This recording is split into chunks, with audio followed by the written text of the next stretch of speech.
Pro Alliance.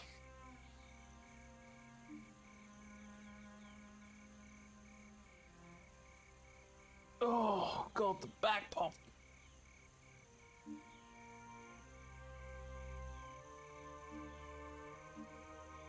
This one seems to have no effect. What's going on there?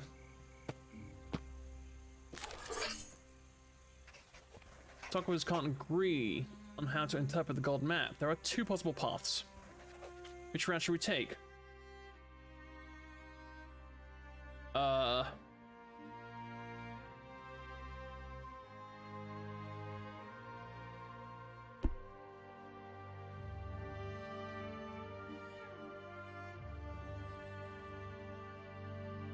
How the hell am I supposed to know?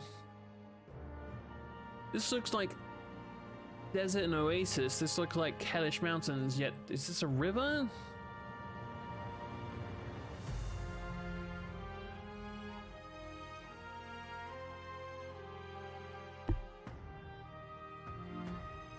I feel like the obvious choice would be Route A, so I'm gonna go Route B. The expedition will proceed on the chosen path. The golden map leads our expedition to a narrow passage across the Nebula Mountains. Despite its tight dimensions, the path is quite safe and the mountain range offers an impressive view. The amazed explorers encounter many outlandish tribes, unusual animals, and exotic plants. They trade and learn lots on their way, and they're bound to bring back many wonderful gifts. Still, as the expedition slowly moves towards their final destination, they wonder this is where the golden map was really meant to bring them. Fuck if I know.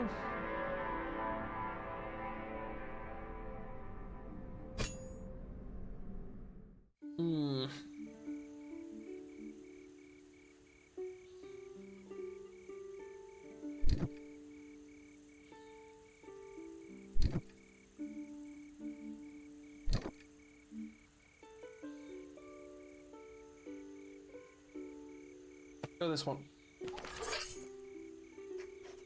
After enduring the horrors of the never-ending war against the Inkali, many soldiers were reduced to poverty upon their return home, incapacitated and kept from working by their mutilations they've suffered. Some propose we could introduce a new tax on luxury goods to create a subsidy for veterans. So then, yeah, okay, yes, I like this. Do we create? Yes.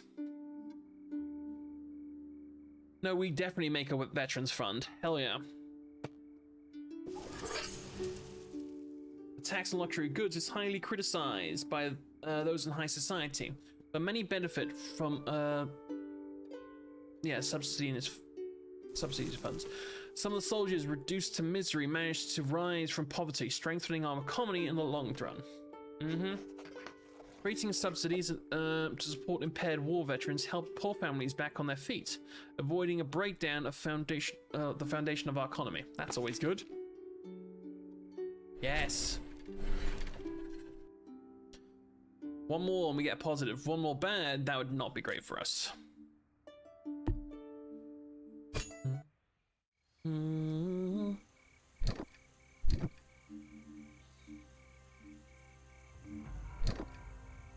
In this war, I want to try and finish this.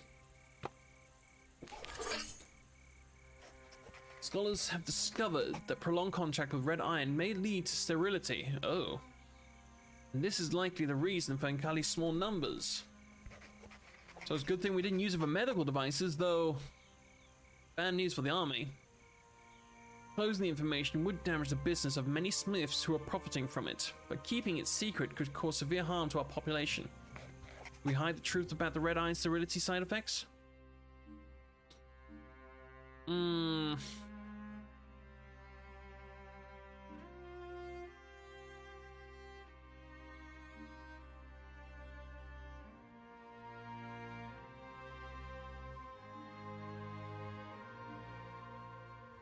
Aye. Allegations from the people made sterile are minimized and dismissed by paying them off, threatening them, or ridiculing their lack of manliness. Red iron trade continues to be a prosperous but damaging to the fertility. Wait, but it damages but the damage to the fertility spreads among the population. Yeah.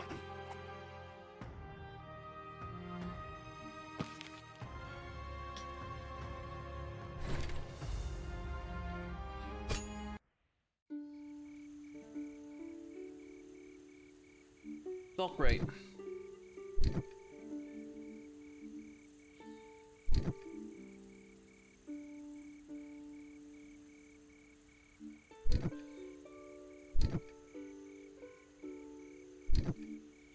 Honorable Alliance.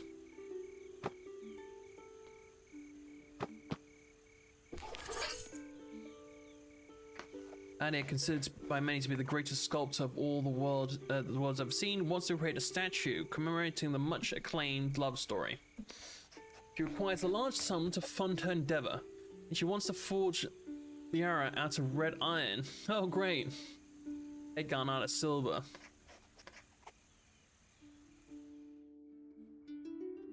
Sure.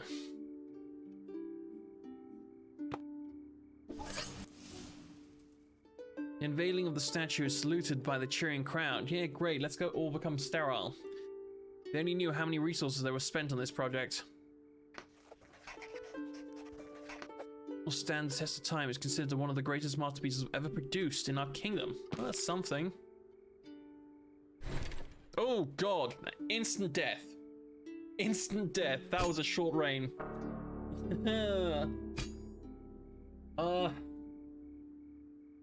Das war nicht sehr gut. Wow,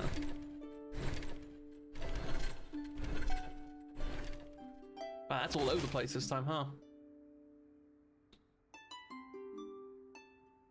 Stick to moderate. That's completed. Build a food pantry, build underground tunnels. I think that's good for us. Yeah.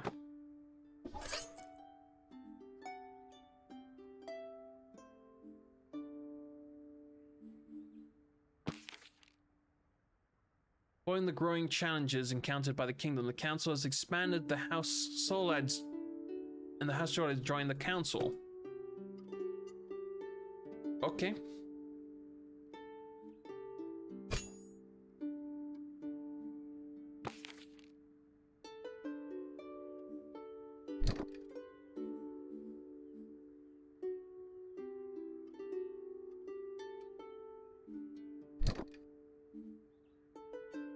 Save your money for next turn, Weaver, please.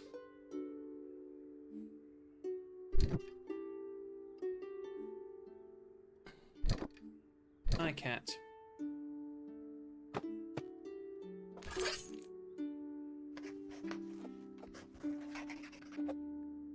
Drusu, a tremendously rich merchant with a ready smile coming from the city of Tents, is offering our kingdom a ridiculous large sum of money on loan, to be returned in convenient installments.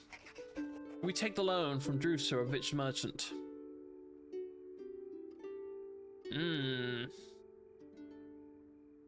They say aye.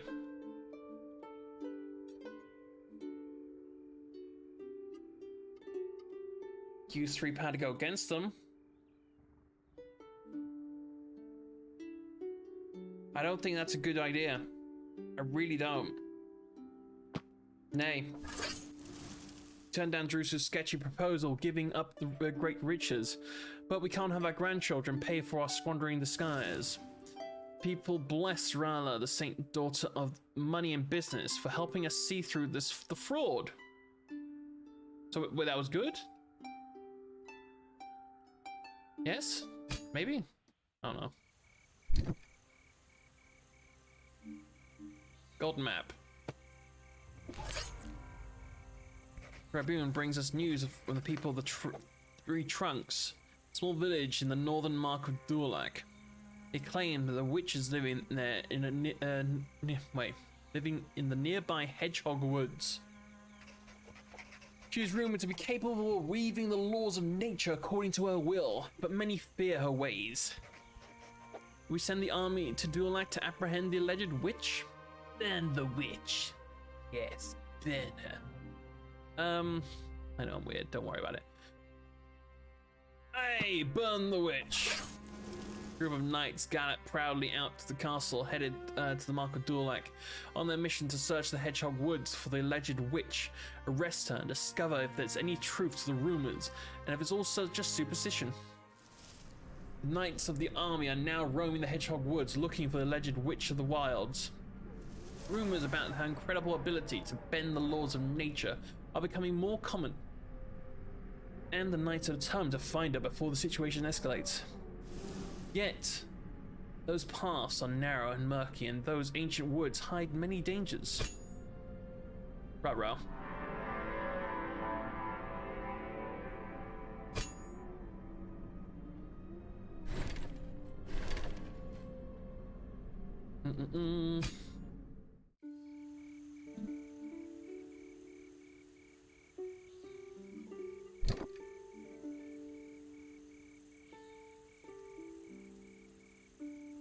What is this? The knights return with a beautiful lady. She's very young, with her blonde hair and dark eyes. She claims to be the alleged witch of the Hedgehog Woods. My name is Isadora. I have no supernatural powers. I just use my intellect to solve problems. Welcome me at court, and I will be your service. Together, we'll enter a new era of progress for the arts and knowledge.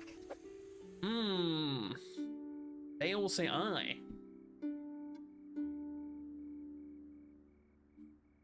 But you could just be a vile temptress, and this would probably instantly kill me.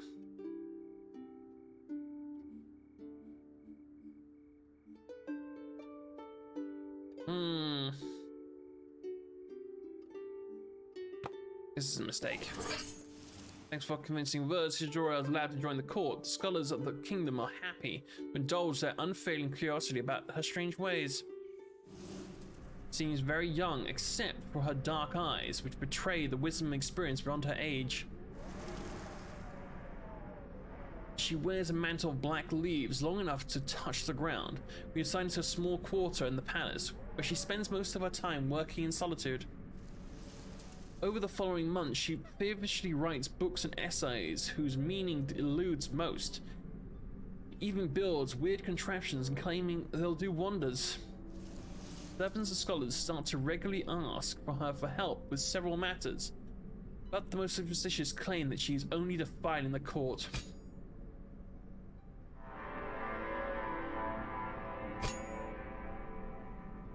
And dead.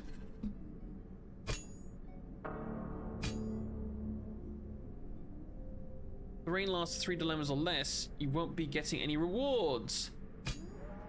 Well, bugger.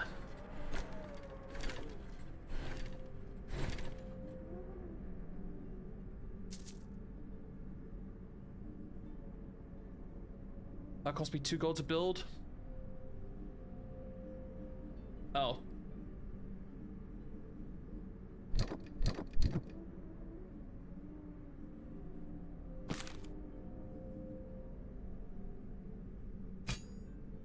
Form an alliance.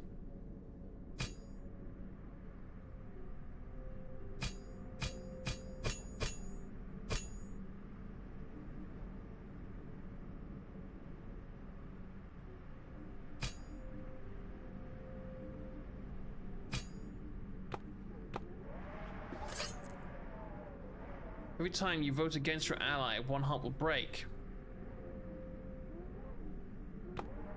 Be careful. Every ally that is not part of the council... Oh no! How do I put them... I don't have the money to put them on the council. Oh, you goofy boy. Could have told me that beforehand.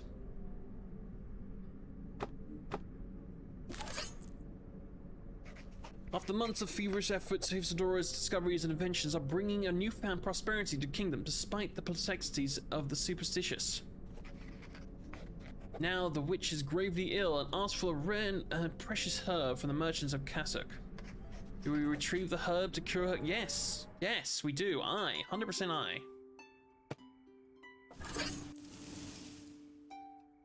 Goes to bed with an unnervingly large smile. Despite this, she never wakes up. It was not a medicine she wanted, but a sweet and merciful end to the incurable disease. At least she provided us with the last bit of knowledge, the real purpose of the real herb. Oh. Okay. Our scholars start studying Isidora's notes and scribbles and experimenting with her discoveries. Even though she has left us, the work will be a precious testament to her genius. And her documents will be archived in the Royal Library in their entirety. Few can deny that all the negative things people have said about her were utterly wrong. Her name is bound to inspire scholars for generations to come. Her latest discovery, a weird contraption called a farscope, and promises the real secrets hidden very far away, is rapidly revolutionizing the way we look at the world. Ah, puns.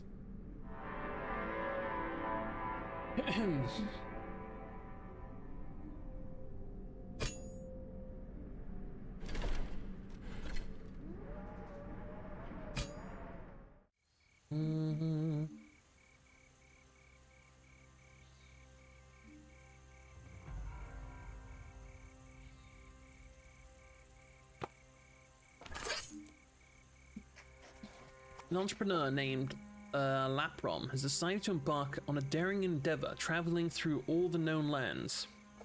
The king has already decided to support his cause, where Laprom would need a large, expensive workforce. As a cheap alternative, we could forcibly enlist many prisoners in our dungeons, many of whom have experience as sailors. We force prisoners to join Laprom's journey? Yeah, I think so, actually. Conscripting criminals, Laprom's expedition makes it more economically viable, but it does not come without risks. While many will view it as a socially uplifting opportunity for redemption, some of them were imprisoned for mutiny in the first place. Oh, bloody hell. We've conscripted many criminals for Laprom's expedition. Few are surprised when one of the ship mutinies, giving itself to piracy and disrupting some of our most profitable trading routes. And that's the third one there.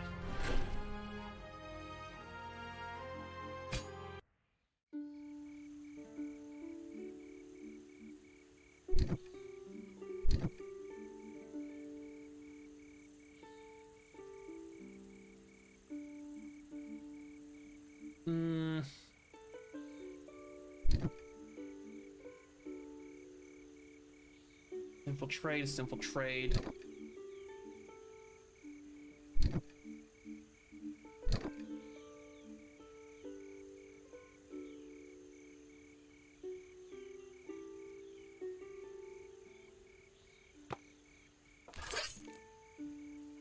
The cult believes that trading human beings is indecent, so wants to put a stop to it. Many merchants, however, find it very lucrative and believe it's enriching the kingdom. No, I'm not going to deal with slavery. To abolish the trade. Yeah, do we abolish the trade of slaves? Yes, we do. The life of human beings is more important than the mundane, cynical considerations regarding labor costs. Suddenly deprived of the chance to buy slaves and force them to work for the free, merchants and entrepreneurs lose part of their meaty profits. But the principle of morality in our kingdom has been reasserted. We decide that the Koffian slaves are people, just like everyone else. Every Koffian slave that reaches our kingdom is immediately freed from servitude.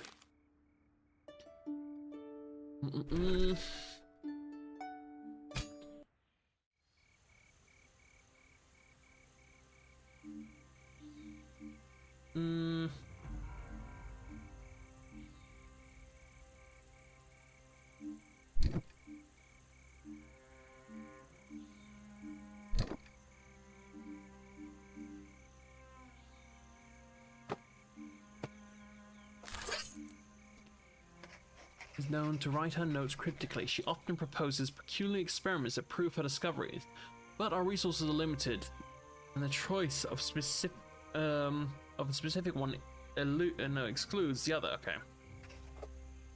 Here's an experiment.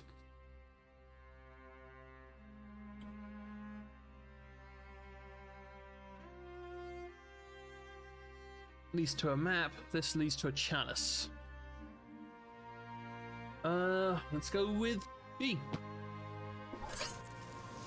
Discovered that some strange stones are attracted to each other. And she's discovered magnets. Our scholars begin rubbing a metallic needle on a rock while looking at the map, perplexed. So they got compasses. Okay. Our scholars discovered that treating a needle with specific kinds of metallic rock makes it always point in the same direction. Using contraption developed from this discovery, our ships can now orient themselves without geographic points of reference. Yeah. Waypointers, as it's called, allows our merchants to reap the enormous profits and might even change the image of the world as we know it.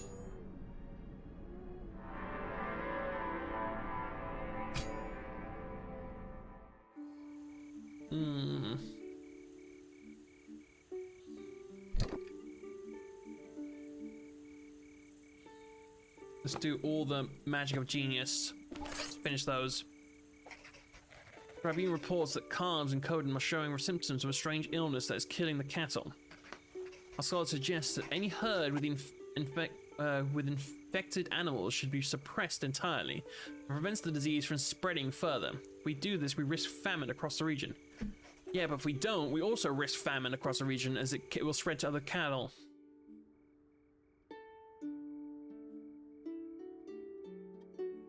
I say aye.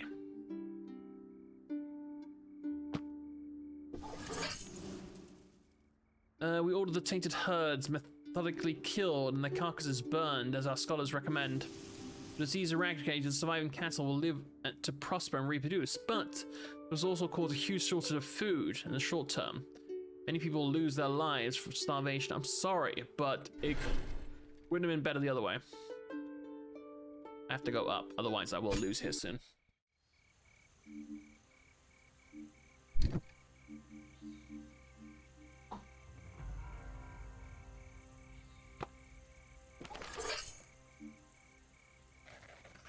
Chamberlain reports that after visiting the royal palace, the son of the ambassador from the Republic of Cryopus has contracted a dire fever. The ambassador is now asking for our help to find a cure. Our scholars suggest that we consult Isadora's medical treatise, but the cult suggests that we resort to traditional rites to cure the boy.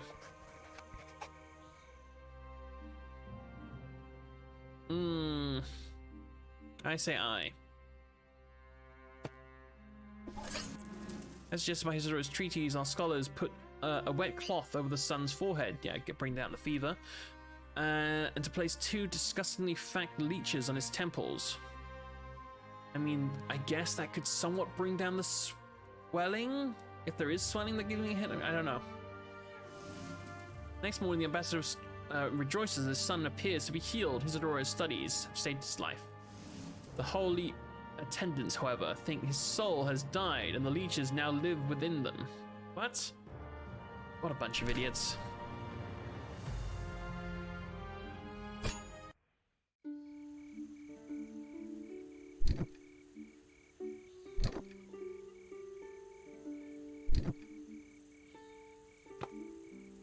Into the woods. Patrolling light captured a malnourished poacher roaming the hunting reserve of the Marquis of Dorlac. I had to kill that deer. My family's been cursed by that witch. We're starving, he says.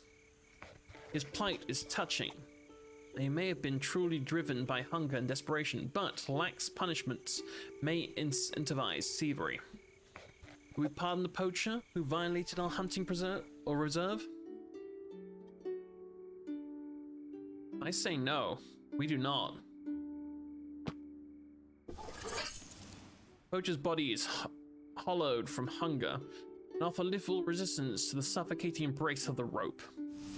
Poor peasants are saddened by the show, yet merchants and guards commend the unflinching struggle. Commended the unflinching struggle against crime.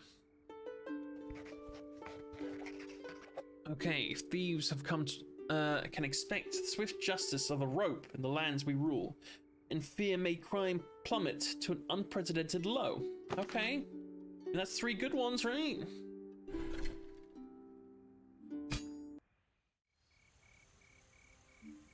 Hmm.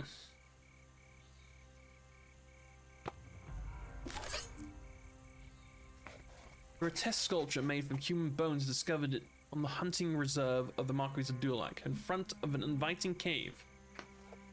Many think the impious artifact should be destroyed and the cave sealed forever, but Refractor thinks that something precious may lie hidden in there. A group of knights blessed by Tilde, the Saint of Daughter of Courage, are ready to explore the cave. A quest! We allow the knights to explore the cave. Hmm.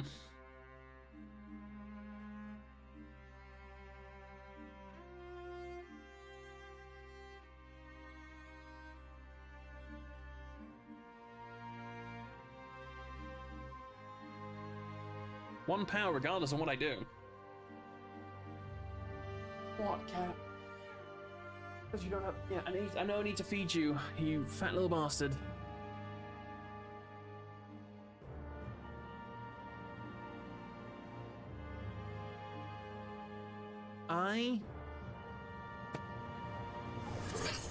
At the bottom of the dark and sulphurous cave, the knights find a room full of books with exotic titles, to the joy of all the scholars in the kingdom. Whoever used to live here seems to be long gone, but many fear we just let loose the invisible servant of an old angry god. Okay, so people are stupid. Most of the forgotten and dubious titles we retrieved in the cave will excite scholars for generations to come. Boom. Oh, still alive. Let's go. I need to do something to bring this down.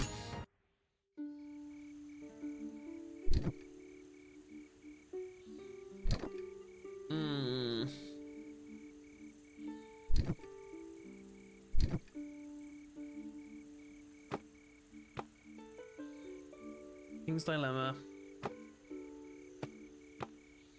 Dark Harvest. Sinful Trade.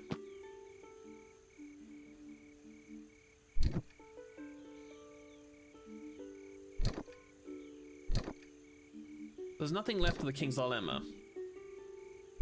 Just all... Yeah, I want to try and do this one.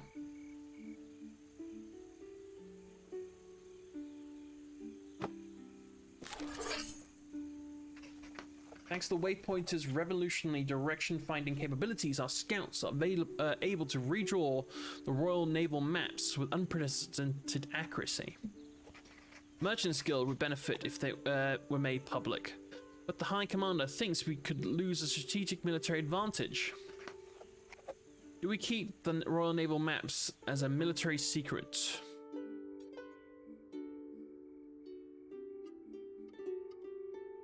Oh, that's a great way to bring that down. Aye. The maps are placed under the King's sigil, and as such, they can only be accessed by the high-ranking military officers. We received orders to destroy them before capture, to prevent them from falling into the hands of other kingdoms. Maps redrawn with the help of Waypointer will allow our military forces to relocate more quickly than any other army. And he's dead.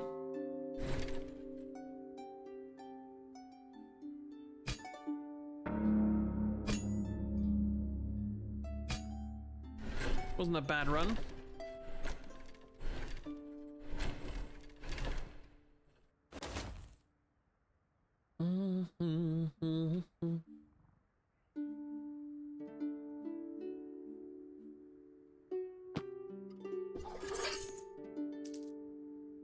Got a warning tower.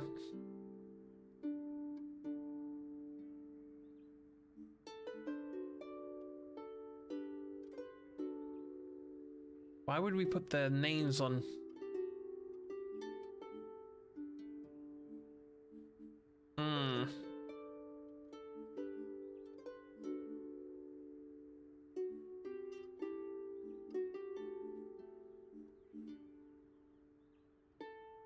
I'll give me 2 of that stuff.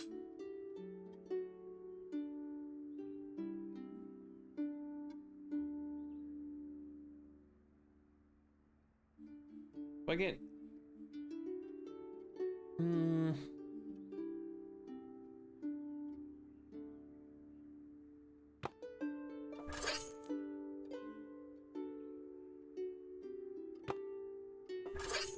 Okay. I'll take 3 things.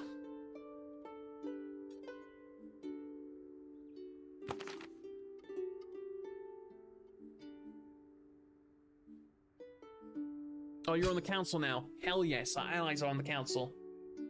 Thank the Lord. Praise the Lord and pass the ammunition. Reveal their goal? Conquer another kingdom. Interesting. Some direction, Royal Laboratory. Scholars spend loads of time trying to understand Hidozoro's cryptic schemes. They show strange correlations between improbable materials, but resources are limited. Use an experiment.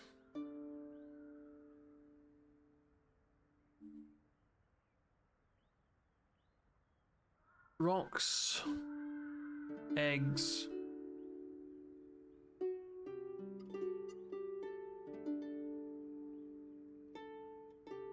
I mean, this could be like sulfur, because rotten eggs smell like sulfur. This could be gunpowder? I don't think so. This is just me absolutely just, you know, pulling something out of my ass. But we're going to go A this time. We've gone B twice. Mix powdered coal, onyx, and sulfur together. Makes it seem no particular